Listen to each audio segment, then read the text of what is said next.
events. Well, today I have the pleasure of having Cami Cipolla as my guest. Cami is with the Fresno City and County Historical Society. Welcome to the show, Cami. Thank you for having me, Hope. I am so glad that you are here. There are so many things that are going on, and one of them is the move, the up-and-coming move. And we talk about this because it is moving so many archives to a new location, and it's going to take some funding to do so. Let's talk to the viewers about that. It is a huge move.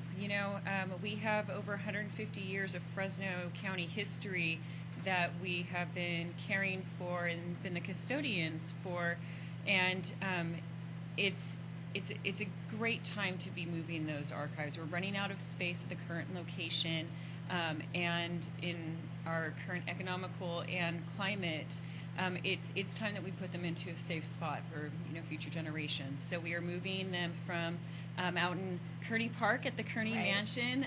We are moving them to downtown Fresno to what used to be the Fresno Republican Printery. Then many of your viewers will probably remember the Downtown Club restaurant. So it was the Downtown Club for a little while, and now it is the new home of the Archive on Kern, which will be the new home for the archives and eventually some gallery space for Fresnans to come and take a look at our history. I think that's both fabulous and fascinating. When we talk about the archives that you have, let's go back. Going back, dating to when exactly? All the way back to Fresno's foundation, but even beforehand. So some people are really surprised to learn that our county seat actually started in Millerton. And so we have documents and records leading all the way back to that county seat being in Millerton. So we collect history going all the way through, and we're actually still collecting history.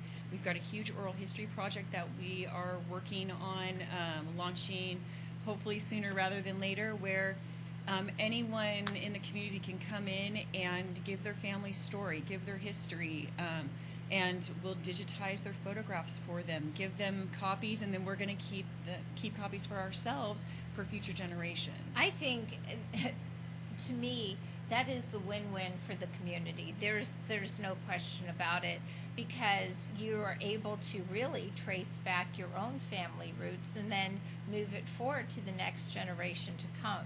Absolutely. Which is terrific. So when you go back and you were talking about the documents back at Millerton, how far back are we talking? I mean, are we talking well over 100 years? What is the approximation of that timeline?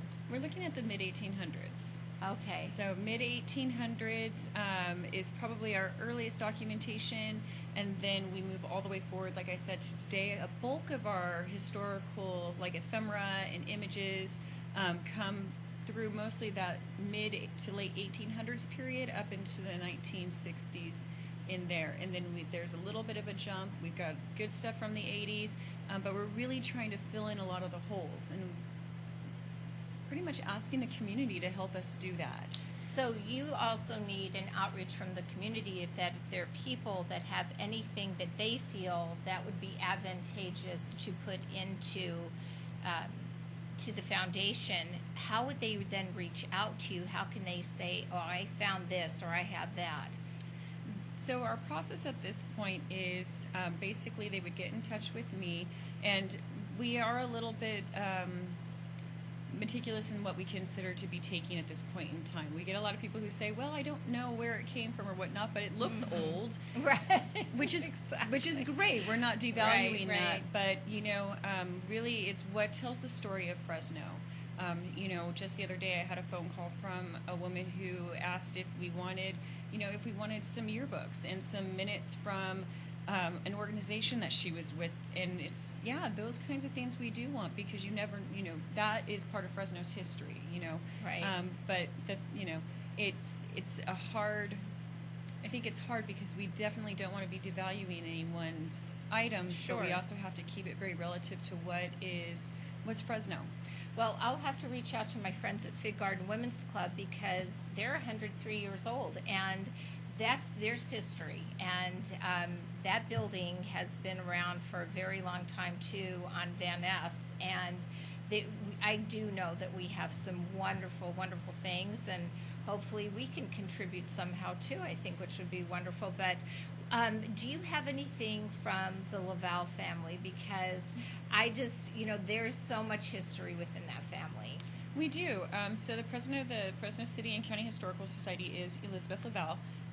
And once we move our archives and get things a little bit, when we're ready and going and we can house, that collection itself is just massive, then the hope is that we will be able to move that collection into the new archives. So what are some of the things that you would say that might be coming over from the Laval connection? Definitely images.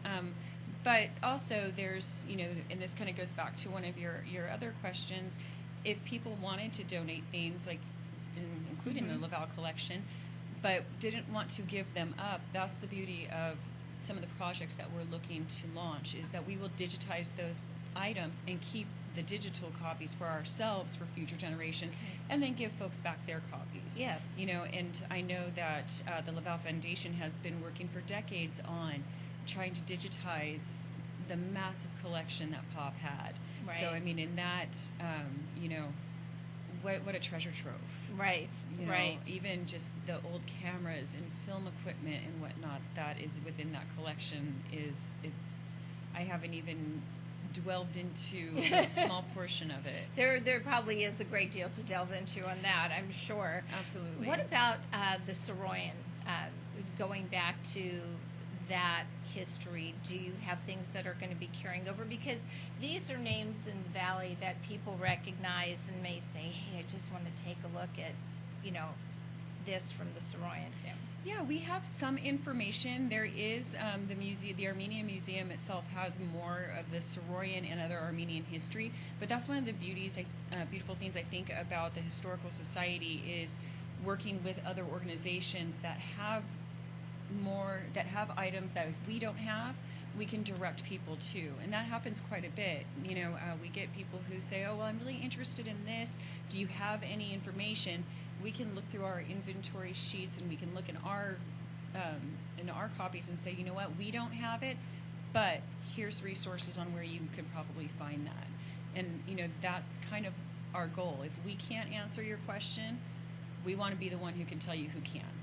I think that's going to be very helpful for people, because if you look at the way the internet's working now, and there's some people that, in our community that may not be as savvy, if you can give them the guidance and the help, I think that would be great. And speaking of help, people may want to make a donation, because we had talked earlier as we opened the show, it's going to cost money to move. What is your goal, and how can the community help? It is going to be quite a heavy load financially moving, because we are retrofitting a printery that became a restaurant now into an archives, and the building itself is is quite old. So what we've decided to do is launch a program called the Archives Ally Program, and that program, there's all sorts of different funding levels and ways people can help, from a monthly donation to a one-time donation. And you can fund specific collections as well, and we'll send you copies and information about that collection. Say you're a World War II buff and you're really interested in World War II. You could, when you donate, you could say, hey, you know what, I'm really interested in World War II. And then I would look at that and I'd say, you know what, I know exactly what to send Hope. And you'd get a photograph, an image of one of our soldiers, or a piece of a scrapbook that's been digitized, that we send you that copy, and then we send you a little bit of the history about that person or about that thing, so that you know how it related to Fresno and what you're helping us to move. Oh, I know some people who will be wanting to do this. And I will be talking with them personally for sure. It's really a worthwhile project too. Absolutely. And how, what is the website, or how will they log on? I know you also sent a QR code as well, but what is an easy website for people if they want to just jump on right now? The easiest way to do it would be just to go to our main website, www.valleyhistory.org. There's right up on the top of the screen, you'll see archives, and it's right there. And like I said, there's many different funding levels, and there's no amount is ever too little when it comes to saving our history. So people can select their own contribution amount as well. We have suggested amounts, just because, I did go through and find the cost, because it's not just picking up a photo album and moving it, it's making sure that it's in the right case, that everything, especially when it comes to old images, they have to be cared for in specific ways so that they don't get ruined. So, is there anything else that you would like to leave viewers with? Because I think it's really important that our community gets involved and steps up. I mean, there might be people who want to volunteer maybe in with physical help with the moving process. Are you open to that? Or are there other avenues besides, let's say, the fundraising part of it where people can help as well? Fundraising and sponsorships are always wonderful ways, but there are other ways that people can definitely help.